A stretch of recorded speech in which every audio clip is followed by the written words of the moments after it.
Halo, teman-teman pejuang hutang. Apakah kamu pernah bertanya-tanya mengapa hutang bisa merusak hidupmu? Di video kali ini, kita akan membahas penjelasan Islami yang menarik tentang hal tersebut. Yuk, simak poin-poin berikut. 1. Beban mental dan emosional. Hutang yang menumpuk dapat memberikan beban mental dan emosional yang berat. Rasa khawatir, cemas, dan stres yang terus-menerus mengganggu keseimbangan hidupmu. Ini bisa memengaruhi kesehatan mental dan hubungan sosialmu. 2. Terjebak dalam siklus hutang.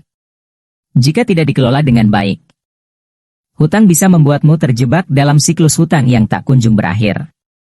Pembayaran bunga dan cicilan yang terus bertambah dapat membuatmu sulit keluar dari jerat hutang. 3. Keterbatasan kebebasan finansial. Hutang yang besar mengikat kebebasanmu dalam mengambil keputusan finansial. Kamu mungkin terbatas dalam melakukan investasi, membeli properti, atau merencanakan masa depanmu. Kebebasan finansial menjadi terhambat oleh hutang yang masih ada. 4. Pengaruh terhadap ibadah. Hutang yang menggunung bisa mengganggu konsentrasi dan ketenanganmu dalam beribadah. Kamu mungkin merasa terbebani dan sulit fokus saat melaksanakan ibadah, seperti sholat atau membaca Al-Quran. 5. Risiko hukum dan sosial. Hutang yang tidak tertangani dengan baik dapat membawa risiko hukum dan sosial. Kamu bisa mengalami gugatan hukum, perampasan harta, atau reputasi yang tercemar. Hal ini tentu akan memberikan dampak negatif pada hidupmu secara keseluruhan. 6. Kehilangan kesempatan. Hutang yang menumpuk bisa membuatmu kehilangan kesempatan emas dalam hidup.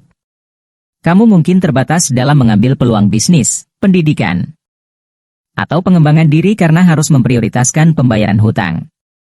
7. Ketidakstabilan keuangan.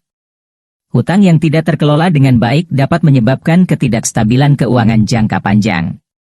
Kamu mungkin sulit membangun tabungan, menghadapi kejadian tak terduga, atau mempersiapkan masa pensiun dengan tenang. Teman-teman, itulah penjelasan Islami mengapa hutang bisa merusak hidupmu. Hal ini mengingatkan kita pentingnya mengelola hutang dengan bijak dalam Islam, dengan menghindari hutang yang tidak perlu dan melunasi hutang yang ada. Kita dapat menjaga stabilitas keuangan dan hidup dengan lebih sejahtera. Terima kasih telah menyimak penjelasan ini.